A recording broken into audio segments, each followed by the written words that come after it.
Hi, I'm Darlene Carman. Welcome to the show.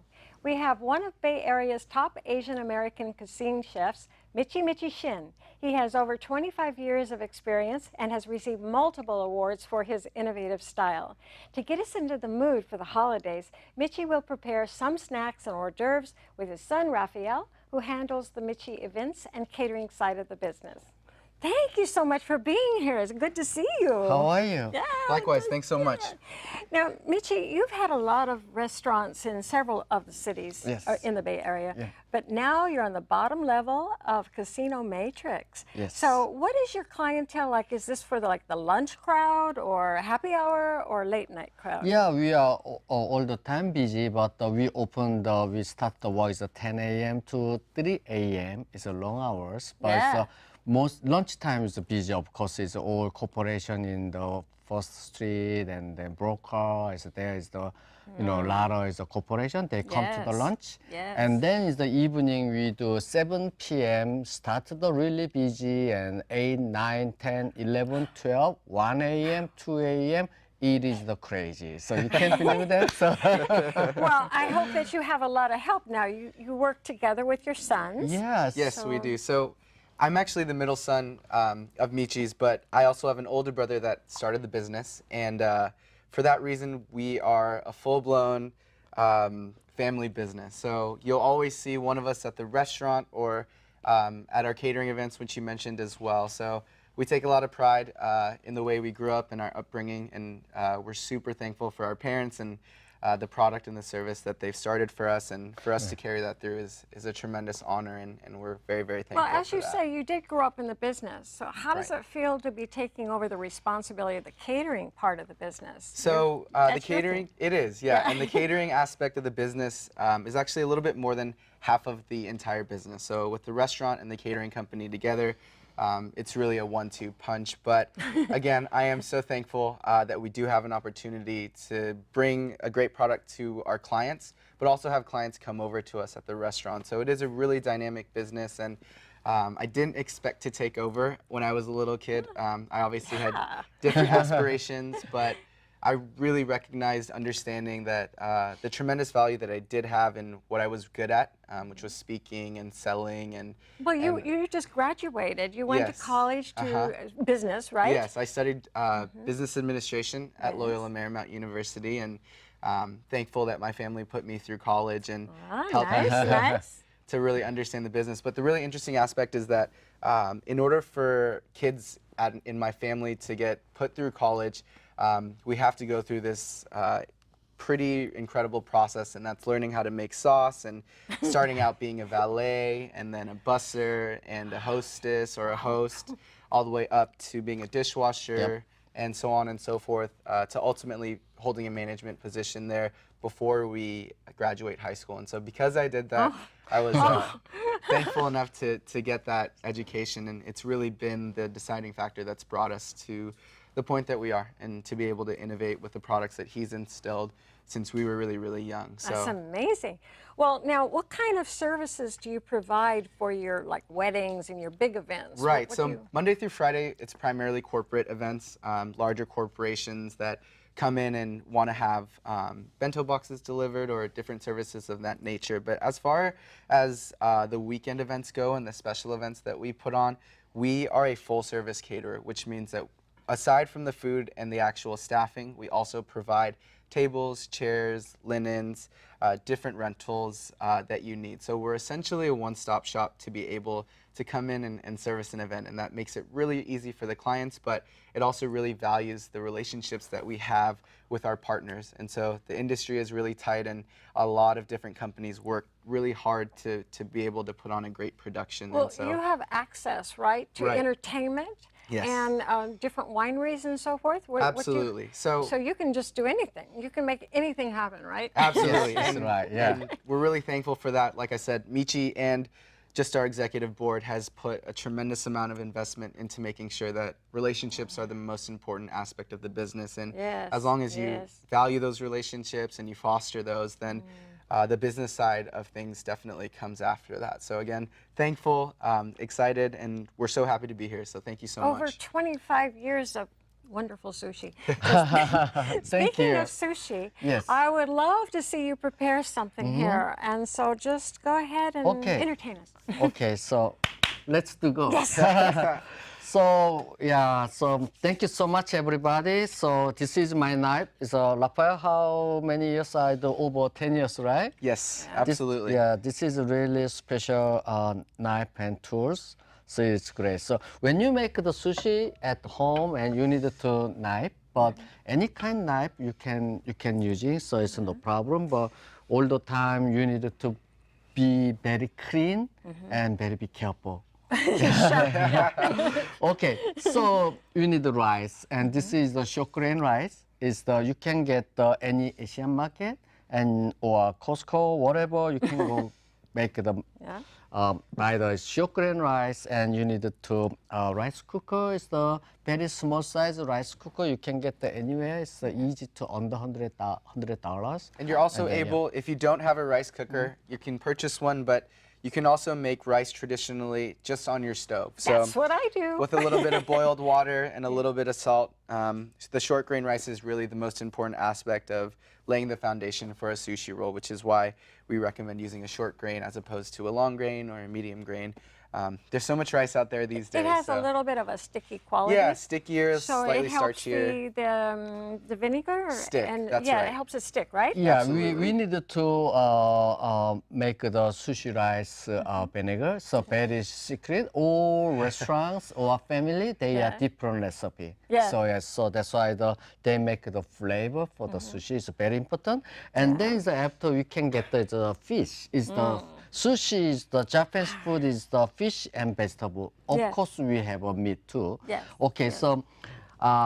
so this one is a salmon is from Atlantic. So Okay. we cannot using the just raw salmon. So we got the salmon and we are 87 hours the just the temperature control and salt and ice, and then after we can eating. So you cannot go any market you buy the salmon, you cannot eating. It's very dangerous. Right, Oh. so there are You different prepare it. grades of fish, and especially when you consume anything raw in general, Yes. it increases the risk of any foodborne illness. And so, one, to start with a really great product, especially when something is raw, is really important. And so what Michi was kind of saying is that the salmon goes through a 3-day process where we A shock bath, it. like a bath, right? Exactly. Yeah. And typically for meats, it would be called a brine, but we don't do any vinegar with that. It's just ice and salt, Yeah. and it gets rid of any possible parasites that could be served with Good the fish. idea.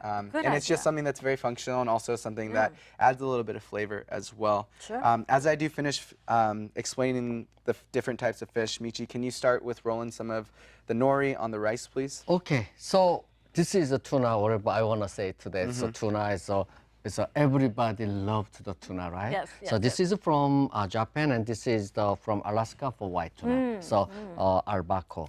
And then so after we need to some nori, so like this, this one is the seaweed. It's from ocean, and then we will make the dry. Okay. And then like this, when we got the seaweed, we can using the box, and then this one is put the seaweed and then make the dry natural, and then it's this kind of is a sheet coming out. So okay, today I make for you guys try to make the bento box. So we don't know what's in there right now. It's about so we make it. So mommy and love to the children make the beautiful mommy way. Yeah. And if you so you love to your honey and you can make it your way.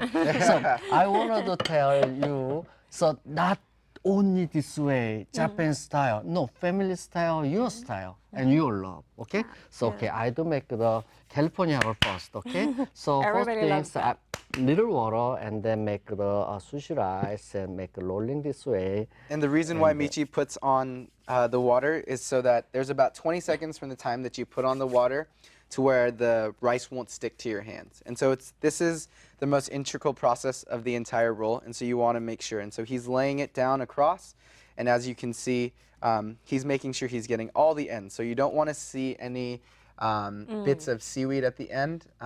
It makes for a more refined roll when you're able to pat everything down. So that's the first step of making sure that your sushi roll is going to be a success at home. And again, then turn around. Okay. You're able and to find any of these water products. here. Okay. And then so we put the some is the kani crab, and then we do put the avocado. So people think, so how we can do open the avocado, right? So this is the thing. So when you're using the knife, you need to water and then just cut the tips, and then slowly go here and turn around, and then. And notice the avocado is the only thing that's moving. His right hand or your strong hand is staying stationary. And so that's a great fundamental to know when you're cutting any type of fruit or vegetable, especially when you're getting rid of an avocado as well. Yeah, and then is the we do this one is the turn around, and so here and see the inside, and then just touch and turn around, and then we can put here, and then is the like this the cut and cut it and cut it, right? So, and when you moving to the next step, you need to knife with clean, and that is very important. So, and then this one how open like this, and then here turn, and then squeeze like this, and so easy. Yeah. So easy. So he's taking the point of his thumb and he's pressing it very, very gently across the entire avocado. So you want to make sure you have a ripe avocado, but it does take a little bit of practice as well. Oh yeah, I sit there digging it out with my fingernails on. You can also use a large spoon. Something this is a Japanese spoon, so it may not work as well, but if you do want to have a little trick, you just take the cup and you kind of go all the way through, and you've got a pretty great avocado as well. Yeah. So now I rolling to the roll right now, and then this is the bamboo, is the natural things, and then this is the I put some plastic wrap together. So and then this one I put here and then lay down here. So just touch. And you can buy these bamboo rollers at any specialty Asian market. Some of the larger chain markets also sell them as well, and it's really what is going to bind your sushi roll and make it something that you've seen before at a restaurant. So and then I cut it this one, so here like this, and then. Now you teach classes, right, in this once in a while? Yes, we do. So people get a hands-on experience of doing this, right? And it's actually fairly popular with a lot of our corporate accounts that we have with our corporations, and it's a great team building exercise, and it helps people to really get together, and it builds a lot of camaraderie, and it's fun, and it's not something you get to do every day, which is great. So little sake, little sushi. That's yeah, right. always sake is amazing. So so sake is we drink is two different ways. So one is the hot sake, so make really hot and winter time and awesome. Yeah, the body winter is time. Yeah, and there is a cold sake is the really yummy. Is the make the cold. That is the like this the rice wine. So yeah. Okay. So now I do make some sashimi for you. Okay. So This is so this is actually a pickled daikon radish. And so in the Japanese cuisine, pickles are really popular, and it's because back when there wasn't refrigeration, they had to preserve some of the vegetables that didn't grow, let's say during the summertime, or only grew during the winter time, and so they would pickle with salt and sugar. And this is an example of that. So Michi's cutting up some tuna, and this is going to be the sashimi portion of our bento box. And again, the fun aspect of having a bento box is that you always have the opportunity of creativity. So if there's something else that you like in there, bento just means lunch, lunch in Japanese. And so you're able to just have different compartments of whatever you choose. And then I make some nigiri. Raphael, so could you talk to the what is the nigiri? Yeah, so there are different types of sushi, obviously. Most people are just familiar with the sushi rolls, but there's a lot of different other aspects of sushi. And so what Michi is making right now is going to be a nigiri-style sushi, which means rice under the fish. And so this is a sashimi style, which is no rice, and then this is the roll. So today, we're keeping it fairly Japanese, just so that viewers have an opportunity to understand the different components of Asian and specifically Japanese food. We'll have an opportunity to taste in just a second. Yeah, so I know we're running. Show's going by so fast. We're already about halfway through. Right. That's great. Okay, so This is the prom, pickled prom. Is the umeboshi, Japanese name. It's really good. Looks like a chestnut. It does look like a chestnut. So this one, this one is pickled garlic. Garlic. So it's really good. Ooh, so I all, like the garlic. all these kind of things is a super food. You know what I mean? Ah, yes. Okay. So this is how beautiful and wonderful. Beautiful. So look at that. So Oh, do you that's like this wonderful. one? You know what? We have a taste. Where'd he go? John, we have somebody from the crew here. Oh. That he asked so much to taste this. Great. Hi, Wow. John. Hi, John. Welcome. John, before I'm gonna just pour a little bit of soy sauce, which is the most popular condiment in Japanese cooking.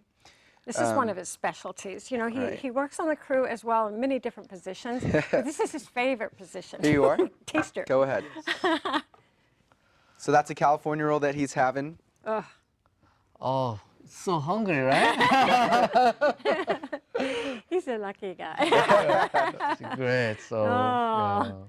yeah.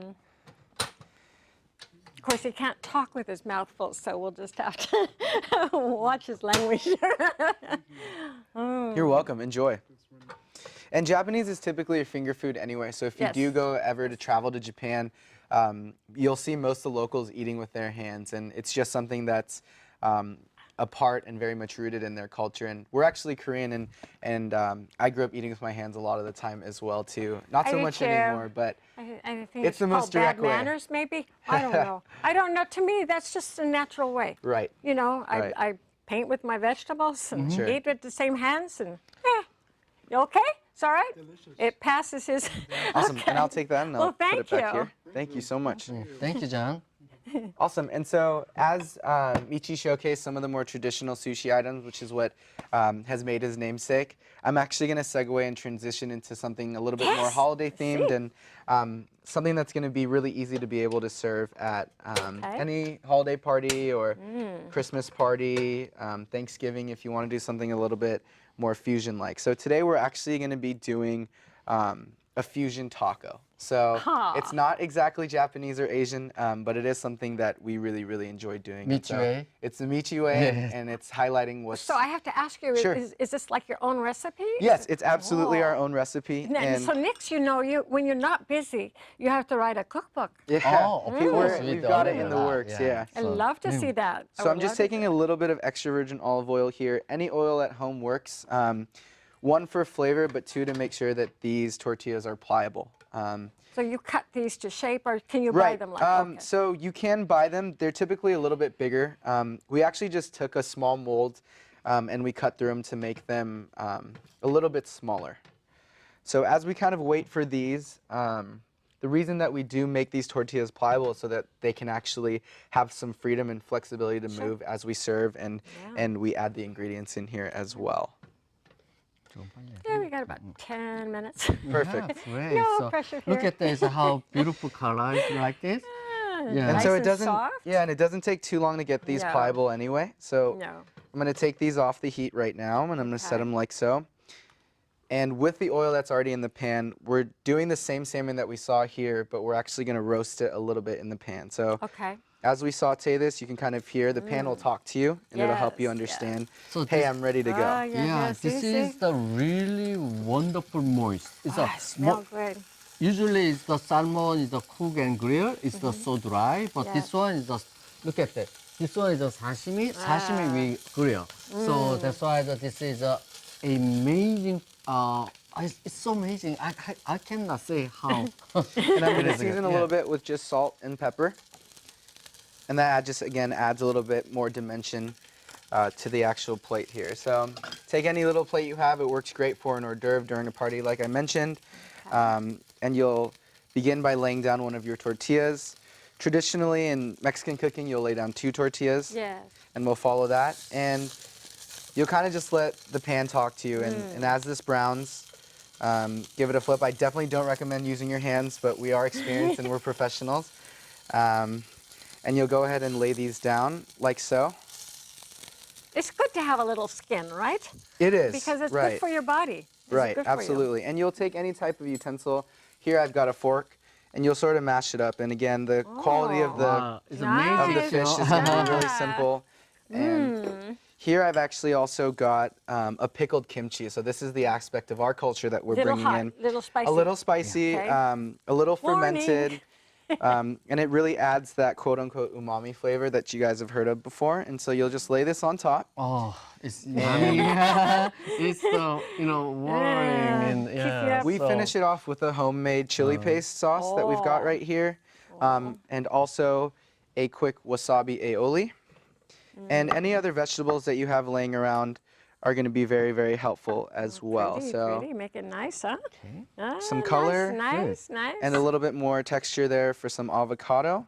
And that's going to be one of the past hors d'oeuvres that we're showcasing today. And so my last and final dish, which is my favorite dish, and actually is a family secret, but we're going to reveal it today. Oh, good. I love that. Is a garlic edamame. And so edamames are Japanese soybeans. And they're actually very much readily available at any local supermarket. Again, specialty Asian markets are available as well. A lot of them are frozen. Could I possibly use it that way? Yes, and that's generally the only way you can get them these days. That is the already cooked, and they make it very quickly the freeze. Yeah. And so I'm going to go equal parts here of extra virgin olive oil and a toasted sesame seed oil. The olive oil is to lubricate, obviously, the pan, and the sesame oil is what's going to give it that really exotic flavor. And so as soon as you kind of get the pan going, you want to add some minced garlic as well. This we did in a food processor, actually, so we cheated a little bit. Absolutely. You'll just give it a few pulses, and you'll be able to know. You don't want to make it too hot, though, because when garlic burns, it actually gets really, really bitter. So you kind of want to work with the pan, as I mentioned, and make it something that's... What is the dish that people ask for the most? They request over and over and over. What would you say? So as far as the restaurant is concerned, it's very much sushi oriented. So they ask a lot for the California rolls and just different specialty rolls as well. But on our catering side, it depends on the season and what's available. But as of late, it's been a marinated short rib. But right now we're adding a little bit of soy sauce in here. Smelling.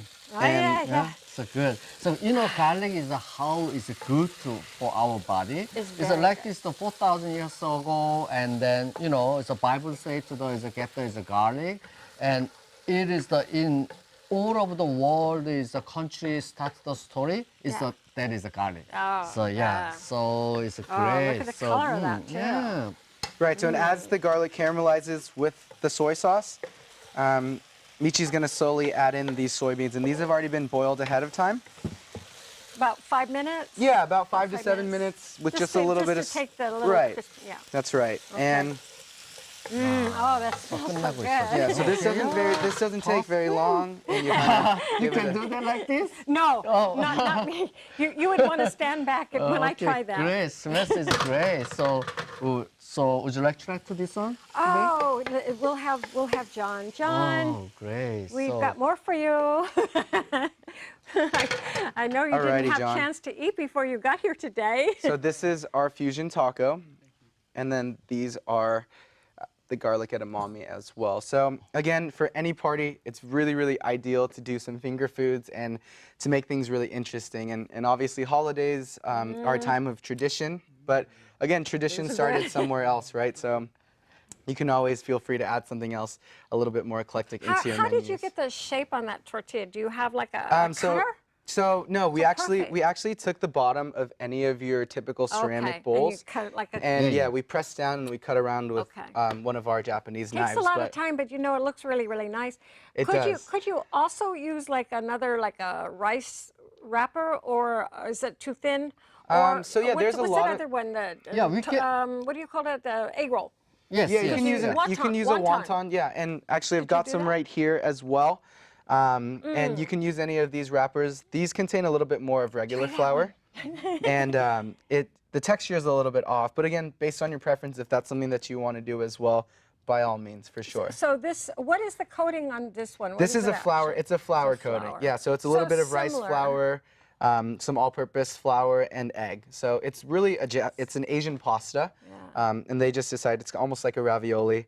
Which is great for pasta hors d'oeuvre as well. Whereas if you were trying to use the wonton, they're very thin.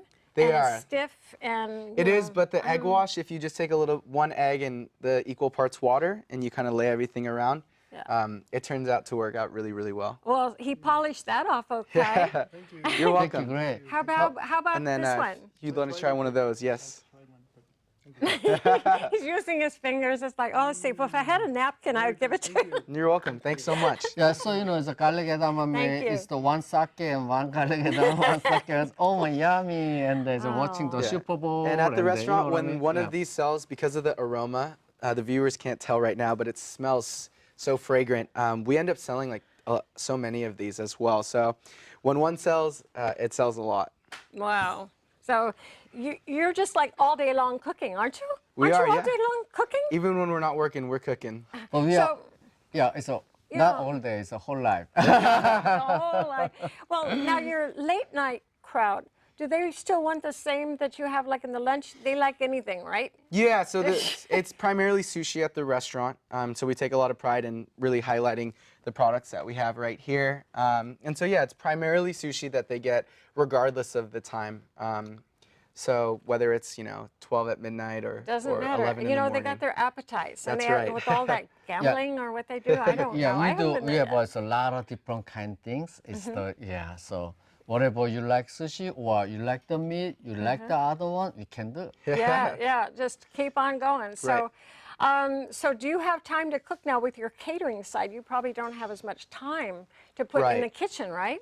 Yeah, but I do pride myself on taking advantage of all the opportunities of the business in each sector. So I am in the test kitchen a lot, making a lot of the foods and creating a lot of those Close dishes. contact with right. each other, right? But we work so again, he's my dad, he's my business partner, he's ultimately my best friend as well. So we spend a lot of time together, and it's pretty neat to be able to have that dynamic. Well, I'm just so honored to have you both Likewise. here today. Thank you so much.